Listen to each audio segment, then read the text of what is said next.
ಚಾಮರಾಜನಗರದ ಜಾನಪದ ಈ ಮಣ್ಣಿನ ಸಾಂಸ್ಕೃತಿಕ ನೆಲೆಗಟ್ಟು ಎಂದು ದಲಿತ ಮಹಾಸಭಾ ರಾಜ್ಯ ಉಪಾಧ್ಯಕ್ಷ ವೆಂಕಟರಮಣ ಸ್ವಾಮಿ ಪಾಪು ಹೇಳಿದರು. ನಗರದ ರೋಟರಿ ಭವನದಲ್ಲಿ ಕರ್ನಾಟಕ ಸರ್ಕಾರ ರಂಗಜಮ್ಮನ ಜನಪದ ವೇದಿಕೆ, ಕನ್ನಡ ಮತ್ತು ಸಾಂಸ್ಕೃತಿಕ ಇಲಾಖೆ, ಬೆಂಗಳೂರು ರೋಟರಿ ಸಂಸ್ಥೆಯ ಸಹಯೋಗದಲ್ಲಿ ನಡೆದ ಸಾಂಸ್ಕೃತಿಕ ಮಹಾಪುರುಷ ಹೆಜ್ಜೆ ಗುರುತುಗಳು ಕುರಿತು ವಿಚಾರ ಸಂಕಿರಣ ಸಾಂಸ್ಕೃತಿಕ ಉತ್ಸವ ಸಮಾರಂಭದಲ್ಲಿ ಅಧ್ಯಕ್ಷತೆ ವಹಿಸಿ ಮಾತನಾಡಿದರು. ಕನ್ನಡ ಮತ್ತು ಸಂಸ್ಕೃತಿ ಇಲಾಖೆ ಇಲ್ಲದಿದ್ದರೆ ಬಹಳಷ್ಟು ಮಂದಿ ಜಾನಪದ ಕಲೆಯಲ್ಲಿ ಮುಂದೆ ಬರುತ್ತಿರಲಿಲ್ಲ. ಹಿಂದೆ ಜಾನಪದ ಹಾಡುಗಳನ್ನು ಹಾಡಲು ಕೇಳಿರೆ ಮೇಯ್ತಿತ್ತು. ಎಸ್.ಕೆ. ಕರೀಂ ಖಾನ್, ಎಚ್.ಎಲ್. ನಾಗೇಗೌಡರು, ಪರಶಿವನ ಬಸವಯ್ಯನವರು ಸೇರಿದಂತೆ ಎಲ್ಲ ವಿದ್ವಾಂಸರು ಜಾನಪದ ಹಾಡುಗಳು ಕೇಳಿರೆ ಮೇಯಲ್ಲ, ಮೇಳಿರೆ ಮೇಯೇ ವೇದಿಕೆಯಲ್ಲಿ ಹಾಡಬಹುದು ಎಂದು ಮಾರ್ಗದರ್ಶನ ನೀಡಿದರು.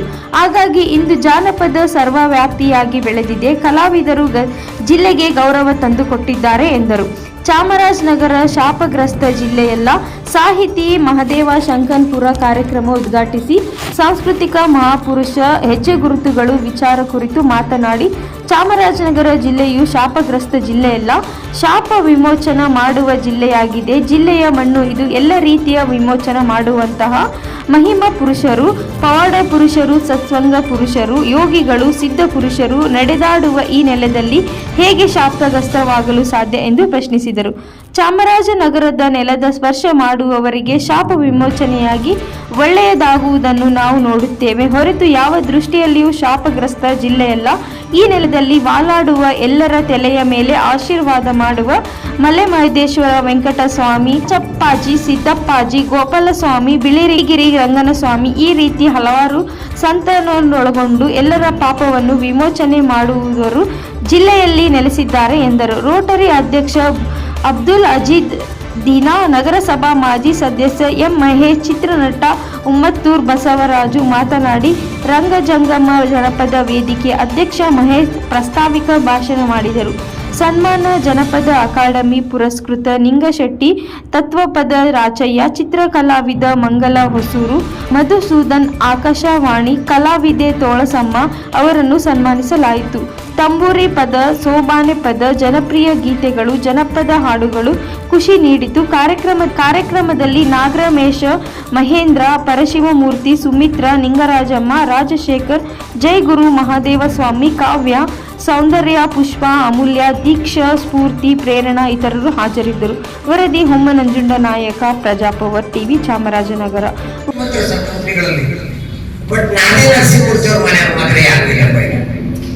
ನನಗೆ ಗೊತ್ತಿದೆ, ತುಂಬಾ ಬಡತನದ ಕುಟುಂಬ ಅಂತ ಕೇಳಿದ್ದೀನಿ. ಅವ್ರು ಪಾಪ ಉತ್ತರ ಕರ್ನಾಟಕದಲ್ಲಿ ಎಂತ ಕಲಾವಿದರು ಅಂದ್ರೆ ಆಲೇಖನ ಕುರಿಸಿ ಅವ್ರನ್ನ ಮೆರವಣಿಗೆ ಮಾಡೋದು.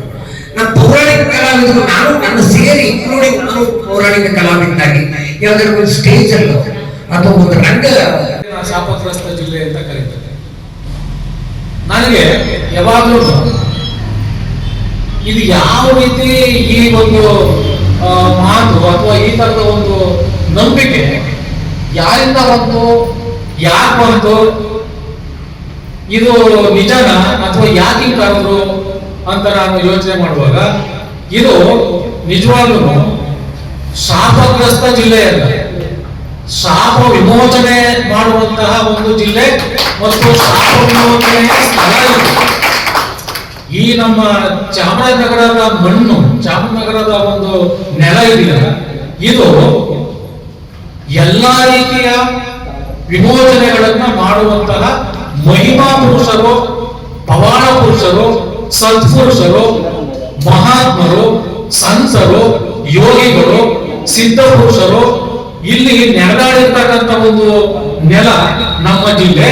ಹೇಗೆ ಇದು ಶಾಪಗ್ರಸ್ತ ಆಗಲಿಕ್ಕೆ ಸಾಧ್ಯ? ಇದು ಶಾಪಗ್ರಸ್ತ ಜಿಲ್ಲೆಯಲ್ಲ, ಇದು ಶಾಪ ವಿಮೋಚನೆ ಮಾಡ್ತಕ್ಕಂಥ ಮತ್ತು ವರವನ್ನ ನೀಡ್ತಕ್ಕಂಥ, ವರದಾನವಾಗುವಂತಹ ಇಲ್ಲಿಗೆ ಬಂದ ಈ ಮಣ್ಣಿನ ಸ್ಪರ್ಶವನ್ನ, ಈ ನೆಲದ ಸ್ಪರ್ಶವನ್ನ ಮಾಡುವಂತವ್ರಿಗೆ ಇಲ್ಲಿ ಒಂದು ಶಾಪ ವಿಮೋಚನೆ ಆಗುವ ಮತ್ತು ಇಲ್ಲಿ ಒಳ್ಳೆಯದಾಗುವಂಥದ್ದನ್ನ ನಾವು ಇಲ್ಲಿ ನೋಡ್ತೀವಿ ಹೊರತು ಈ ಜಿಲ್ಲೆ ಖಂಡಿತ ಯಾವ ದೃಷ್ಟಿನಲ್ಲೂ ಶಾಪಗ್ರಸ್ತ ಜಿಲ್ಲೆ ಅಲ್ಲ. ಆ ಶಾಪವನ್ನ ವಿಮೋಚನೆ ಮಾಡ್ತಕ್ಕಂಥ ಅಥವಾ ಕಷ್ಟಗಳನ್ನು ನಿವಾರಣೆ ಮಾಡ್ತಕ್ಕಂಥ ಮತ್ತು ಏನೆಲ್ಲ ಸಮಸ್ಯೆಗಳು ತೊಡಕುಗಳು ಎದುರಾಗ್ತದೋ ಮಾನವ ಕುಲಕ್ಕೆ ಆ ಎಲ್ಲವನ್ನ ನಿವಾರಣೆ ಮಾಡುವಂತ ಒಂದು ಶಕ್ತಿ, ಆ ಒಂದು ಮಹಿಮೆ ಈ ನಗರದ ಮಣ್ಣಿಗಿದೆ, ನಗರ ಜಿಲ್ಲೆಯ ನೆಲಕ್ಕಿದೆ. ಮತ್ತೆ ಅದಕ್ಕೆ ಕಾರಣ ಏನು ಅಂತಂದ್ರೆ ಇಲ್ಲಿ ಇವತ್ತಿಗೂ ನೆಲೆಸಿ ಈ ಮಣ್ಣಿನಲ್ಲಿ, ಈ ಒಂದು ನೆಲದಲ್ಲಿ ವಾಲಾಡುವ ಮತ್ತೆ ಎಲ್ಲರ ಮೇಲೆ ನಲಿದಾಡುವ, ಎಲ್ಲರ ತಲೆಯ ಮೇಲೆ ಆಶೀರ್ವಾದವನ್ನ ಮಾಡುವ ಮಲೆಮಹದೇಶ್ವರ, ಮಂಟೇಸ್ವಾಮಿ, ರಾಚಪ್ಪಾಜಿ, ಸಿದ್ದಪ್ಪಾಜಿ, ಗೋಪಾಲ ಸ್ವಾಮಿ, ಬಿಳಿಗಿರಿ ರಂಗ, ಈ ರೀತಿ ಹಲವಾರು ಮಾರ್ಗಾನ ದೈವವನ್ನು ಒಳಗೊಂಡು ನಮ್ಮ ಸೂಫಿ ಸಂತರನ್ನ ಒಳಗೊಂಡು ಎಲ್ಲರೂ ಕೂಡ ಈ ಜಿಲ್ಲೆ ಮಾತ್ರ ಅಲ್ಲ, ಮನುಕುಲದ ಎಲ್ಲರ ಪಾಪ ವಿಮೋಚನೆಯನ್ನ ಮಾಡತಕ್ಕಂತ ಒಂದು ವ್ಯಕ್ತಿಗಳು ಈ ಒಂದು ಜಿಲ್ಲೆನಲ್ಲಿ ನೆಲೆಸಿದ್ದಾರೆ. ಹಾಗಾಗಿ ನಗರ ಜಿಲ್ಲೆ ಶಾಪಗ್ರಸ್ತ ಜಿಲ್ಲೆ ಅಲ್ಲ, ಇದು ಶಾಪ ವಿಮೋಚನೆಯನ್ನ ಮಾಡ್ತಕ್ಕಂಥ ಜಿಲ್ಲೆ ಅನ್ನುವಂತ ಮಾತನ್ನ ನಾನು ಈ ಒಂದು ವೇದಿಕೆಯಲ್ಲಿ ಸಾಂಸ್ಕೃತಿಕ ಮಹಾಪುರುಷರ ಹೆಜ್ಜೆ ಗುರುತುಗಳು ಅನ್ನುವಂತ ಈ ವಿಷಯವನ್ನ ಪ್ರಸ್ತಾಪ ಮಾಡ್ತಕ್ಕಂಥ ಮೂಲ ಮಣ್ಣಿನ ಸಂಸ್ಕೃತಿ ಹುಟ್ಟಿರ್ತಕ್ಕಂಥದ್ದು ನಮ್ದು ಜಾನಪದ, ಜಾನರ ಪದ, ಹೀಗೆ ಶಿಷ್ಟ ಸಂಸ್ಕೃತಿ. ಏನು ಈ ಸಂಪ್ರದಾಯಗೌಡ ಆಡಳಿತಿದ್ರಲ್ಲ, ಅವರು ಈ ಕೆಲಸದ ಜನನ ಸೇರಿಸ್ತಿರ್ಲಿಲ್ಲ. ನಮಗೆ ನೀವು ಸೇರಿಸ್ತಾರೆ ಬಿಡ್ರಿ, ನಾವೊಂದು ಸಂಸ್ಕೃತಿ ಕಟ್ಕೊತೀವಿ ಅಂತ ಕಟ್ಟಿದ್ದೀವಿ. ಆದ್ರೆ ಆ ಸಂಪ್ರದಾಯ ಆಡಳಿತದವರೆಲ್ಲ ಇವತ್ತು ಈ ಜಾನಪದಕ್ಕೆ ನಿಮ್ ಬೇರೆ ಕೈ ಹಾಕಿದ್ದಾರೆ. ಈಗ ನೋಡಿ, ಈಗ ಆ ಜಗ್ಗಿದ ವಾಸುದೇವು ನಮ್ಮ ಇವ್ರು ಕರಿಬೇಕು ಆಡಳಕ್ಕೆ,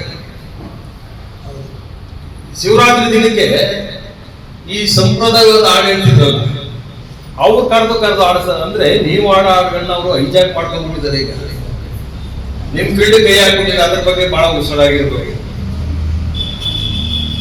ಇಂಥ ಹಲವಾರು ಕಾರ್ಯಕ್ರಮ ನಡೆಯೋದ್ರ ಮುಖಾಂತರ ನಮ್ಮ ಜನಪದ ಬೇರುಗಳನ್ನ ನಾವೇ ಗಟ್ಟಿಗೊಳಿಸ್ಕೋಬೇಕು.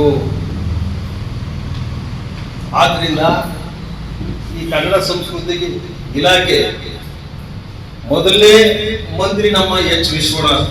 ಕರ್ನಾಟಕ ಸರ್ಕಾರದಲ್ಲಿ ಈ ಕನ್ನಡ ಸಂಸ್ಕೃತಿ ಇಲಾಖೆ ಒಂದು ಇಲ್ಲದೆ ಇದ್ರೆ ಬಹಳಷ್ಟು ಜನ ಮುಂದೆನೆ ಬರ್ತಿರ್ಲಿಲ್ಲ. ಒಂದು ಆರ್ಥಿಕವಾಗಿ, ಇನ್ನೊಂದು ಏನಪ್ಪ ಈ ಜನಪದ ಹಾಡೆಲ್ಲ ಆಡ್ಬೇಕು ಅನ್ನತಕ್ಕ ಕೀಳಿರ್ಮೆ ಇತ್ತು ಅವಾಗ, ತುಂಬಾ ಕೀಳಿರ್ಮೆ ಇತ್ತು ಅವಾಗ ಒಂದು ಕಾಲದಲ್ಲಿ. ಇವತ್ತೇನಿಲ್ಲ, S K Karim Khan, H L ನಾಗೇಗೌಡರು, ಜಿ ಪರಮಶಿವಯ್ಯನವರು, ಈ ತರ ವಿದ್ವಾಂಸ ಅವರೆಲ್ಲ ಇಲ್ಲ. ಇದು ಕೀಳಿರಿಮೆ ಇಲ್ಲ, ಈ ಮೇಲಿರಿಮೆ. ಇದು ನೀವು ಎಲ್ಲಾ ವೇದಿಕೆಗೆ ಬಂದು ಆಡ್ಬೇಕು ಅಂತಕ್ಕಂಥದ್ದನ್ನ ಒಂದು ನಮ್ಗೆ ಮಾರ್ಗಸೂಚಿಯನ್ನು ಕೊಟ್ಟು ಹೋಗಿದ್ದಾರೆ. ಹಾಗಾಗಿ ಇವತ್ತು ಜಾನಪದ ಸರ್ವವ್ಯಾಪ್ತಿಯಾಗಿದೆ. ಸರ್ವವ್ಯಾಪ್ತಿ ಅಂದ್ರೆ ಸರ್ವಾಂತರ್ಯಾಮಿ. ನಿಮ್ಗೆ ಹಲವಾರು ವೇದಿಕೆಗಳು ಸಿಗ್ತಾ ಇದೆ, ಆಕಾಶವಾಣಿಯಲ್ಲಿ ಸಿಗ್ತಾ ಇದೆ, ದೂರದರ್ಶನದಲ್ಲಿ ಸಿಗ್ತಾ ಇದೆ. ಇನ್ನೂ ಹೆಚ್ಚು ನಿಮ್ಗೆ ಅವಕಾಶಗಳು ಸಿಗ್ತದೆ. ನಮ್ಮ ಚಾಮರಾಜನಗರ ಕೀರ್ತಿಯನ್ನ ಇನ್ನು ಮುಗಿಲೆತ್ತರಕ್ಕೆ ಪಸರಿಸ್ಬೇಕು. ಅದಕ್ಕೆ ನಮ್ಮ ದೇವರುಗಳಿದಾರಲ್ಲ, ಅವರೇ ನಿಮ್ಮ ಆಡ್ಯರು ಆಡಿಸ್ತಾರೆ. ಮಂಟೇಸ್ವಾಮಿ ಇರ್ಬೋದು, ಮಾದೇಶ್ವರ ಇರ್ಬೋದು, ರಾಜಪ್ಪಾಜಿ, ಸಿದ್ದಪ್ಪಾಜಿ, ದೊಡ್ಡಮ್ಮ ತಾಯಿ, ಇವರೆಲ್ಲ ನಿಮ್ಗೆ ಪ್ರೇರೇಪಿಸಿ ನಿಮ್ಗೆ ಆಡಳಿತಕ್ಕೆ ಪ್ರೇರೇಪಿಸ್ತದೆ. ಮತ್ತೊಮ್ಮೆ ಹೇಳ್ತೀನಿ, ನಮ್ಮ ಜಿಲ್ಲೆಯ ಗೌರವ ಕಾಪಾಡ್ತಕ್ಕಂಥ ಎಲ್ಲಾ ಜನಪದ ಕಲಾವಿದರಿಗೂ ನಿಮ್ಮ ಪಾದಗಳಿಗೆ ಹೊಂದಿಸಿ ಮತ್ತೊಮ್ಮೆ ಇಂಥ ಕಾರ್ಯಕ್ರಮಗಳು ಹೆಚ್ಚು ಕಾರ್ಯಕ್ರಮಗಳು ನಡೀಬೇಕು. ಮಹೇಶ್ ಬಹಳ